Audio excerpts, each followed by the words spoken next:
સ્ટોક્સની details જાણીએ સહયોગી નીરજ અને આરતી પાસેથી. ગુડ મોર્નિંગ આપ બંનેને. નીરજ, કયા સ્ટોક્સ ફોકસમાં રહેશે?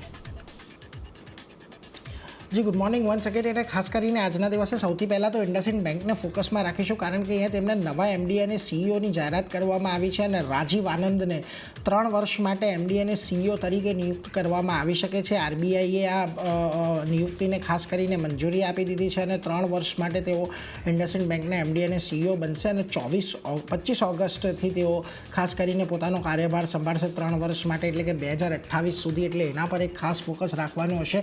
હવે અહીંયાથી રાજીવ આનંદના વિશે ખાસ કરીને વાત કરીએ તો રાજીવ આનંદ પહેલાં એક્સિસ બેંકમાં ડેપ્યુટી મેનેજિંગ ડિરેક્ટર તરીકે તેઓ કામ કરી ચૂક્યા છે. હોલસેલ બેન્કિંગ, ડિજિટલ બેન્કિંગ, આ બધી સ્ટ્રેટેજી તેઓ ખાસ કરીને બનાવતા હતા. એ પહેલાં એમણે એએમસીની અંદર પણ કામકાજ કર્યું છે અને ખાસ કરીને તેઓ અત્યારે સીએ પણ છે અને કોમર્સ ગ્રેજ્યુએટ છે, એટલે નજર રાખવાની રહેશે. એક્સિસ બેંકમાંથી એક સફળ નેતૃત્વને ઇન્ડસઇન્ડ બેંકની અંદર અહીંયાથી જગ્યા મળી રહી છે, એટલે કયા પ્રકારે અહીંયાથી હવે બેંક આગળ વધે છે. હવે ખાસ કરીને આ નવી નિમણૂક કેમ કરવામાં આવી છે એના પર ખાલી એક હાઇલાઇટ કરી દઉં તો આની પહેલાંના જે એમડી અને સીઈઓ હતા સુમન કતપાલિયા, તેમણે ખાસ કરીને ઘણી બધી ગડબડીઓ ઇન્ડસઇન્ડ બેંકના અકાઉન્ટની અંદર આપણને જોવા મળી હતી, જે રિવર્સ એન્ટ્રી કરવી પડી હતી અને હજી પણ માઇક્રો ફાઇનાન્સ બુકને લઈને થોડીક ચિંતાઓ છે. એ બધાને લઈને તેમણે નૈતિક જવાબદારી સ્વીકારીને તેમણે રાજીનામું આપ્યું હતું.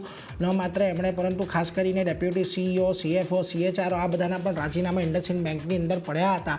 એટલે હવે ખાસ કરીને અહીંયાથી એ જોવાનું છે કે આ બધી ગડબડીઓ બાદ બેંકને કેવી રીતે સંભાળવામાં આવે છે, કેવી રણનીતિ સાથે બેંક અહીંયાથી આગળ વધે છે, એના પર એક ખાસ ફોકસ અહીંયાથી રહેશે અને એની માટે આ રાજીવ આનંદની નિમણૂક થોડી અહીંયાથી આપણને નજરમાં રાખવાની રહેશે. જોકે બ્રોકરેજ અત્યારથી વધારે ઉત્સાહિત નથી. તે સિટી જો હજી પણ સેલ કોલ આપી રહ્યા છે, 765ના ટાર્ગેટ આપી રહ્યા છે. એમનું કહેવું છે કે આજે નવા આ રાજીવ આનંદ આવી રહ્યા છે, એમનો રેકોર્ડ રિટેલની અંદર, કોર્પોરેટ બિઝનેસની અંદર અને ખાસ કરીને કેપિટલ માર્કેટ, ટ્રેઝરી અને અસેટ મેનેજમેન્ટની અંદર એમનો ટ્રેક રેકોર્ડ સારો હતો. જોકે આ અપોઇન્ટમેન્ટથી ખાસ કરીને બેંકની શાખ આપણને ખાસ કરીને વધતી જોવા મળશે.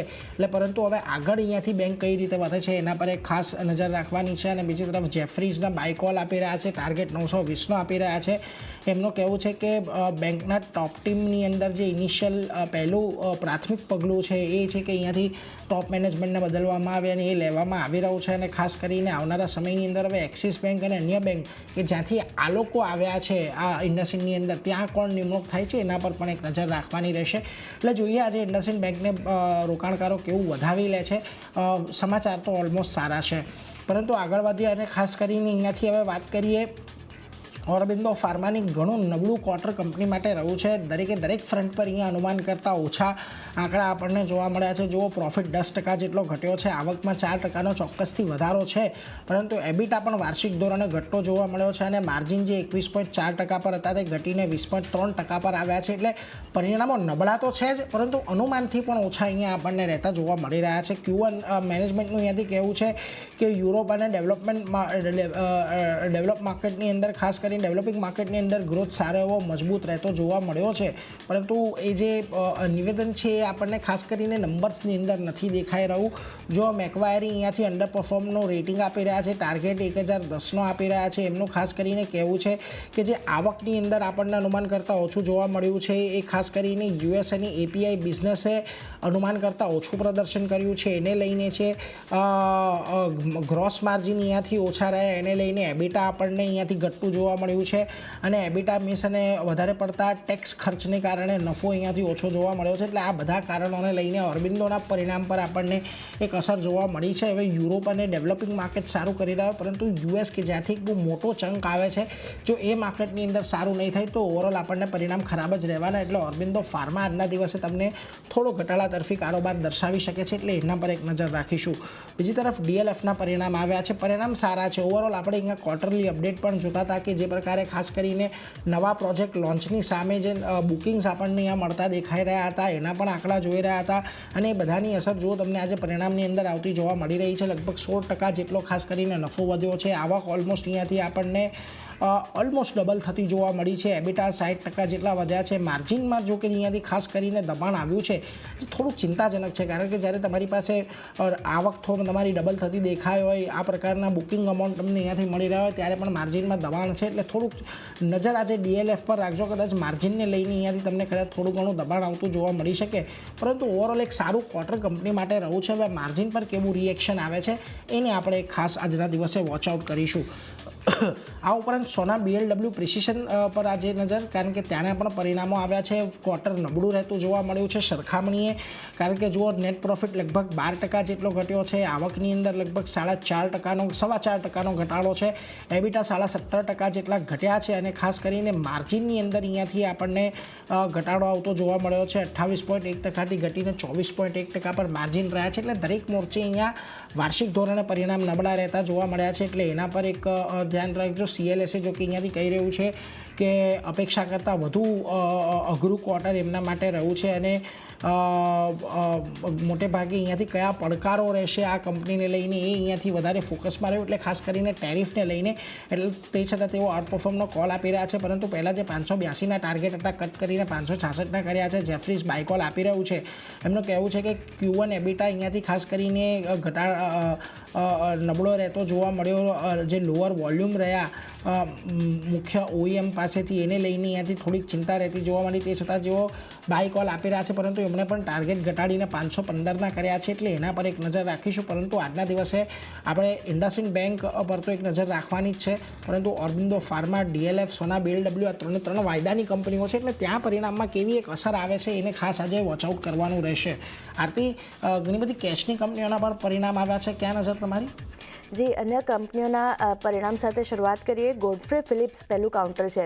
અહીંયા જે રીતના નંબર્સ આપણને આવતા દેખાઈ રહ્યા છે, જો નફો 56%નો વધારો, એટલે સારો નફોના ફ્રન્ટ પર આપણને એક નંબર્સ આવતા દેખાઈ રહ્યા છે. સામે આવકની વાત કરી લઈએ તો 36.6%ના નંબર્સ ત્યાં પણ સુધરીને આવતા દેખાઈ રહ્યા છે.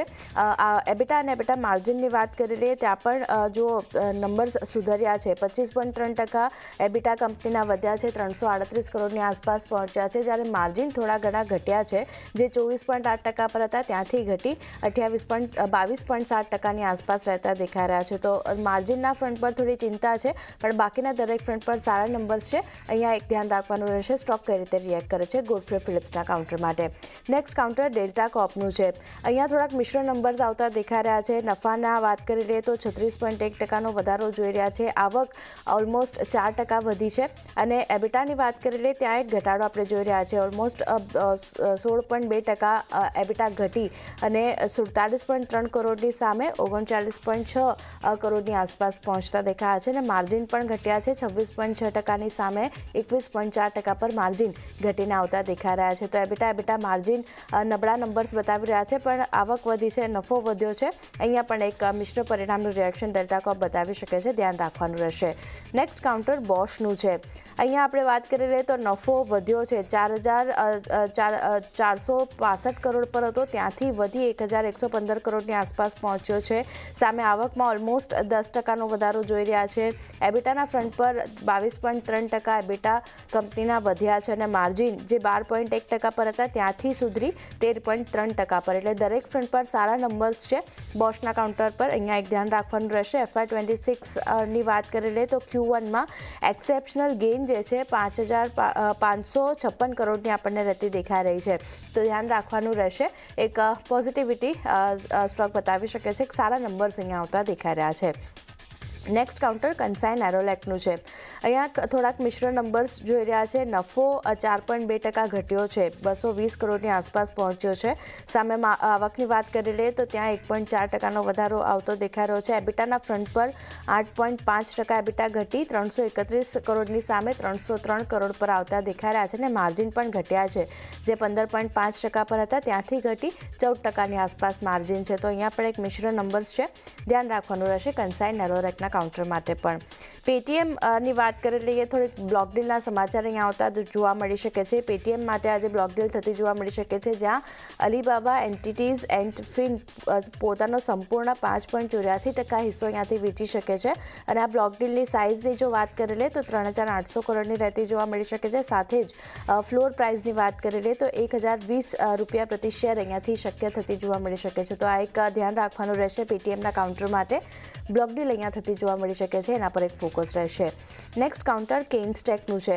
MOU કરવાના સમાચાર આવતા દેખાઈ રહ્યા છે, જ્યાં તામિલનાડુ સરકાર સાથે કેન્સ સર્કિટે MOU કર્યા છે અને કેન્સની સબસિડરી કંપની છે કેન્સ સર્કિટ, જેની સાથે તામિલનાડુ સરકાર સાથે આ MOU કરવામાં આવ્યા છે અને મેન્યુફેક્ચરિંગ યુનિટને ડેવલપ અહીંયાથી કંપની હવે કરતી જોવા મળશે. સાથે જ 6 વર્ષમાં 4,995 કરોડનું રોકાણ અહીંયાથી કંપની તરફથી કરવામાં આવશે. તો અહીંયા એક પોઝિટિવિટી સ્ટોક બતાવી શકે છે. આ સમાચારના લીધે ધ્યાન રાખવાનું રહેશે. નેક્સ્ટ કાઉન્ટર અને છેલ્લું કાઉન્ટર BEMLનું છે. પોઝિટિવ સમાચાર અહીંયા પણ આવતા દેખાઈ રહ્યો છે, જ્યાં સંરક્ષણ મંત્રાલય પાસેથી ઓર્ડર મળ્યા છે કંપનીને અને 282 કરોડના ઓર્ડર કુલ અહીંયાથી મળતા દેખાઈ રહ્યા છે. મિનિસ્ટ્રી ઓફ ડિફેન્સ તરફથી ઓર્ડર મળ્યા છે અને કારણે એક ફોકસ BELના કાઉન્ટર પર પણ રાખવાનું રહેશે. તો ચાંદની ઘણા બધા કાઉન્ટર છે જે નીરજે જણાવ્યા, મેં જણાવ્યા, બધા ફોકસમાં રહેશે. જી, તો બધા